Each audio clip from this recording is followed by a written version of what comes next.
up, YouTube? It's your boy TJ and your girl Crystal, and we are back again with another banger. And today it's about to go down because today we're gonna be reacting to tell me what the war in the Bronx, the OGs versus YGs versus SevSide. I ain't really heard nothing about SevSide. I just been hearing the OGs and YGs with the K Flock. Yeah, this and D Thing. It's definitely gonna let us know. That's what we listen to it for. And the B Love and all them. This is B Love. Bronx. That's somebody new. But K Flock, D Thing. It's gonna let us know a little more about that. All right, let's go. The Bronx is a wild place. It's the borough with the most crime and is well known for gang activity. The Bronx drill sound is on the rise and is fueling the deadly war between three gangs: the OGs, the YGs, and SevSide. Let's get straight into this crazy beef. Brooklyn was getting attention for its drill scene, but the Bronx is coming with a whole new sound that's starting to make waves. K Flock is one of the hottest rappers from the Bronx right now, racking up money. Okay, it said Brooklyn has been getting the most whatever right now. Recognition. I thought Brooklyn and Bronx was the same shit. Hell no. Damn. I swear, Brooklyn, I thought the Bronx was like short for Brooklyn. No. I thought that when I was like 6 or 7. Hey, yeah, no, bro, you got Harlem, all that shit. Well, excuse me. That's starting to make waves. K Flock is one of the hottest rappers from the Bronx right now, racking up millions of plays on songs like Being Honest and PSA. Bronx drill may have the same bass lines and hard flow as Brooklyn and UK drill, but it has its own unique sound that's influenced by classic New York hip-hop. Most of the beats have classic samples laced in with distorted 808s that gives the music a different vibe than drill from other areas. K Flock has been riding the wave with his new sound and has been building a buzz over the past few months. But his come up ain't just been all success. He also suffers from the pain and loss that comes with the street life, losing many friends to gun violence. K Flock hopped off the curb at a young age and was on the block at like 12 years old. He started rapping because of his homie Dougie B, who's also a rapper. 12 years old. New York seemed like a place you would think a lot of opportunities are. But he's in the Bronx, which they said is the most like gang or violence infested borough in New York. Damn, but ain't Jenny from the Bronx? She's from the block. And from the Bronx. She just says, I'm just Jenny from the block. That is the block. Okay. But I'm saying this. There's a Fat Joe out there. Fat Joe got to be playing basketball and shit. He coached basketball. He can help people. And plus, I want to know this. What the fuck? I just want to know this. New York is cold as fuck. So it's really cold. Evidence, you gotta understand, when somebody kills somebody, there's blood and all that. It's gonna be in snow. Snow gonna evaporate. They got summer too. Snow gonna evaporate. It does have like hot months. Snow? What the fuck are you talking about? Blood and snow's gonna evaporate. I'm thinking evidence is gonna fucking just go different places. They ain't even gonna want to dig through this shit because it's so ugly outside. Yeah, I don't know. I mean, there's a lot of people out there. When you step outside, it's cause first thing you want to do is step in. You know they ain't catching all the evidence. They're used to it. Okay, they're used to that coldness. It's been featured on multiple tracks. K Flock's first official track was a remix of the 22G song Blicky Gang Freestyle, which he titled FTO. 22Gs then gave K Flock a shout out in a recent interview showing love to the Bronx drill movement. In August 2021, he remixed Siggy Black's song Dishonest and called it Being Honest. That track quickly racked up millions. Oh, we reacted to the Being Honest song. City Black. I wonder. We don't know. Look, we need to know who City Black is because that's where that song came from. You feel me? Yeah, we didn't even know that was a remix song off of Dishonest. Okay. Siggy Black's song Dishonest and called it Being Honest. That track quickly racked up millions of views and earned him a feature from G Herbo. There's also rumors that he recently signed a 7-figure deal and he's in a good position to take over the Bronx rap scene. But behind all of K-Fly's success is a deadly war that involves his own family members. He's from a blood set around East 187th Street in the hood known as SevSide. SevSide is made up of Mac Baller Brims, and Sex Money Murder, and they cool with the Golden 80s Crips. SevSide beats with other gangs in the area, including the OGs, or Original Goons, and the YGs, or Young Gunners. At first, okay, so Original Goons is OGs. Okay. And would they say the YG was Young Gunners? I thought OGs and YGs was OGs and Young G's. That is, but not up there in Bronx. They got some other shit. Including the OGs, or Original Goons, and the YGs, or Young Gunners. At first, these two was the same gang and controlled a few different projects around Portland Ave, not far from SevSide. But one of the founders of the YGs crossed over another top member, so the dudes in his hood split off to form the OGs. Today, the YGs are one of the most hated gangs in the Bronx, and they beef with almost everyone. One of the YG's main rappers, named D-Thing, is K-Flock's blood cousin. The two rappers have been dissing each other back and forth. D-Thing shocked the whole hood by dropping a Chicago-style drill track called Talking Facts, where he disrespects dead ops from damn near every gang the YG's beef with. That's the one we did too. That was a fucking banger. I ranked that shit low because I said from now on, I'm sick and tired of hearing you like it. The rap songs with, it's okay, the drill and stuff. That's cool as long as you leave personal names out of it, because it just don't sit right with me where you got people all over the world singing these songs talking about they smoking on such and such name and shit like that. Like that's too disrespectful. Like that's the music now. That's not good. Y'all got to stop that shit. Go back to how it was. You can talk about killing them or whatever you're doing. Keep these names out of it, because everybody don't need to be saying these names of people that y'all beefing with. Everybody disrespecting. That's not cool, because you don't want them doing that to you. You know what I mean? When it's on you or your people. Don't tell on yourself. Don't snitch on yourself. Definitely don't do that. Some niggas be telling on themselves or telling what the hell happened during the murder. Don't do that. Now, hip hop is beef. Hip hop is that's that's different than being personal with it. It can get personal as far as that. Like the names. The name. You disrespecting people that are dead. Homie, that's different. That's different. But as far as the dissing, I can tolerate that. Yeah. But don't snitch on yourself. Track called Talking Facts, where he disrespects dead ops from damn near every gang the YG's beef with. But the beef ain't start with rap. It began with multiple murders, followed by threats in music and on social media. In July 2021, a 19-year-old rapper who went by the name Ty Swish was shot in the head in the lobby of his apartment building. He ran outside after getting shot, but had been hit in the eye and quickly collapsed. A family friend and her 2 kids found him unconscious outside the building. He was rushed to the hospital, but he was dead at the scene.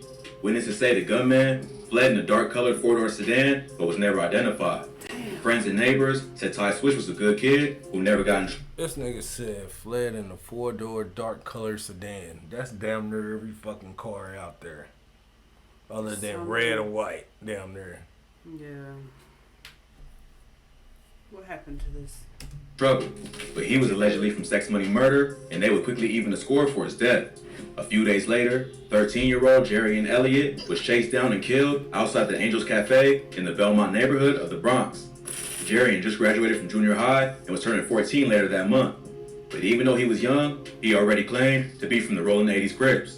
He had already got arrested 8 times for robbery and assault and spent time in juvie. A friend of Jerry's said the Crips put him on when he was 10 years old and that she tried to warn him about the lifestyle, but he ain't listen. That get put on murder was super captured on early. surveillance footage and showed Jerry walking down the street with a friend. A black sedan is seen driving up alongside him, then coming to a stop. A mass shooter then hops out and shoots at both of them. His friend ran away, but Jerry falls and then crawls into a local cafe. He got shot in the legs and the chest and was rushed to the hospital, but later pronounced dead. Police think Jerry's death was payback for killing Ty Swish. They don't know if he was the killer, but they believe he was there at the time of the murder. Just a few hours after Jerry got chipped, The ops got their revenge, and a 16-year-old got killed, and police think it was a payback hit. On Sunday, July 11th, a 16-year-old rapper named Rod G's was shot while getting into an Uber. Rod G's was from the 800 YGs, and the shooting is believed to be retaliation for the murder of Jerry and Elliott. Rod G supposedly made fun of Jerry and dead on social media right after it happened, and the get back was immediate. He was on his way to the studio, and two men on scooters pulled up, young as fuck, doing that shit, and started dumping shots into his Uber.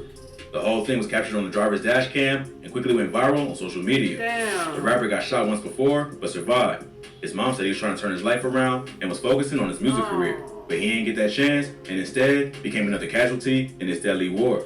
But the case is still active, and they both minors, so there ain't too much public info available. With so many deaths on all sides, the beef between the YGs, OGs, and SevSide was really heating up. On August 16th, K-Flock dropped the track, Is You Ready?, where he disses multiple rival rappers, including his own cousin, D-Thing. In the first verse, he says, "Boy, ask my ops, it could get ugly. I could do shh, like Ice did Sonny." This is referring to the classic film, Paid in Full. In the movie, Mitch, one of the main characters played by Mekhi Phifer, has a younger brother who gets kidnapped for ransom. Mitch tries to get the money, but he gets killed by Rico, played by Cameron, who steals the drugs to pay Sonny's ransom. Sonny gets killed as a result, and come to find out, he was set up by his own uncle, Ice, who was mad at Mitch for kicking him out of the house. So in this bar, K-Flock sends a shot directly to his own cousin, D-Thing, and lets him know he's not above setting him up. The song was big in New York, and even got played on Hot 97. So you can probably guess how the ops felt about this. D-Thing quickly hopped on social media and gave his thoughts on the bar, saying, "Can't wait to see Auntie now." A few weeks later, another Rollin' 80s member who was affiliated with K-Flock got murdered broad day. The victim was 16-year-old rapper Nas Rolla. He was killed after two men hopped out of a Honda Accord and popped him in the head and chest in SevSide's hood. Police said that Nas Rolla had a long criminal history and got arrested 18 times already, including 10 felonies dating back to May 2017. He was recently arrested for gun possession and was fighting 3 other open gun cases. After his death, D-Thing would hop on Instagram and sneak diss Nas Rolla, who was his cousin K-Flock's right-hand man, suggesting he might have got set up. Right around the same time Nas Rolla was killed, D-Thing dropped Talk Facts, which is pretty much the Bronx version of Who I Smoke, where he disses all his ops, both alive and dead. On the track, he samples the song Somebody That I Used to Know by Gautier and throws a sub at a different op in almost every bar. Some disses include Dougie got shot, but he's still in recovery, sending shots at K-Flock's homie, Dougie B. He also says, "Come on, CJ, you see me when I ain't see you. You ain't even make a move. So how the when you see me, you gon' shoot?" In this bar, he takes shots at another rival rapper from Cortland who dissed D-Thing on the track Kidnap Who after D-Thing said he was gonna kidnap Booba Savage, who was also featured on the track. Later he raps, "Jiggy Man, aka Shot Ek, dumbass got hit." He said he was gonna kidnap that little nigga and do him the way Paid in Full happened. Paid in Full with the other little kid got kidnapped. Word on my mother, they never do shit. Here, he's talking about a rapper named Shot Ek, who's from the OGs and known to go by the name Jiggy Man. So, it looks like Bronx drill is following the same pattern as Chicago and the UK. Rappers diss each other in songs, then follow it up with real violence. What's really crazy is that a lot of them are under 18 and still in high school. So really, they don't fully understand the consequences that come with the lifestyle they're living. Hopefully, they're paying attention to how hot it's getting in O-Block and they cool it down before it's too late. But with so many lives lost on both sides, it's hard to see an end in sight. He said, with so many losses, it's hard to see an end in sight. That's what's a lot.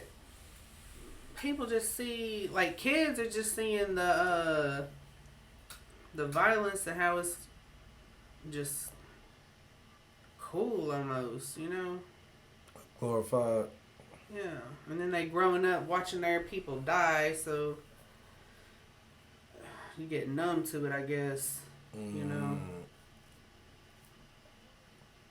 Yeah. At young age, over and over again. I think that was in a... Find your next customer with Facebook ads. Yeah, Facebook Ads Manager. Oh, okay. But, yeah.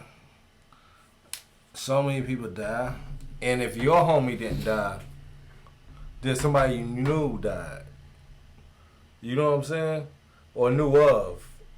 It's probably rare for somebody to die and, I don't know that nigga.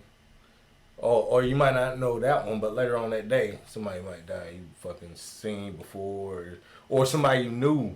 You know what I'm saying? Shit's just crazy, man. We gotta figure this out, man.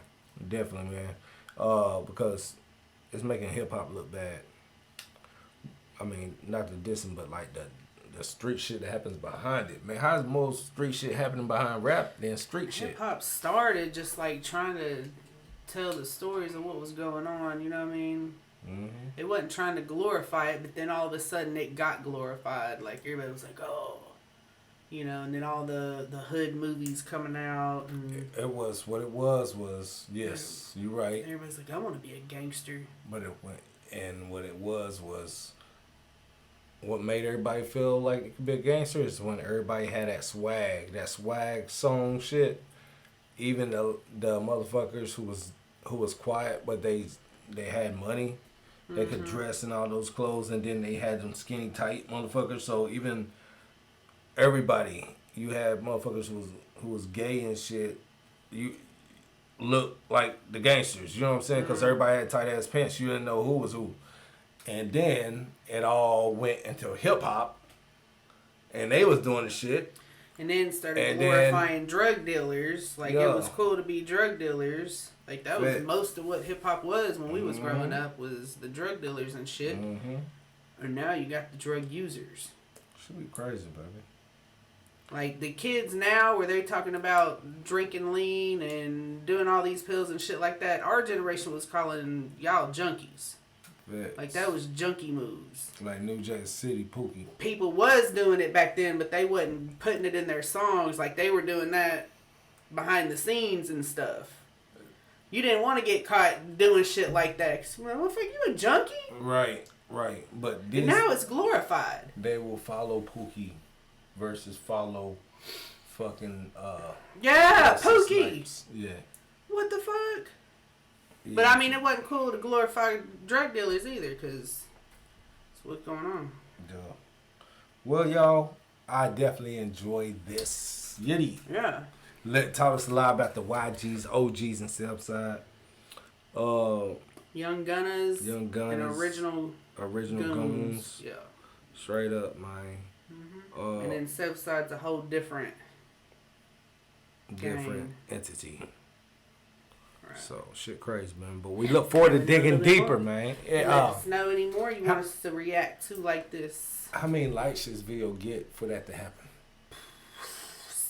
60 likes, man. We'll react to the comment down below with the most likes, man. The only way to do that, you're going to have to what? Like, comment, subscribe, and share all across social networks. Anything else? No. We out.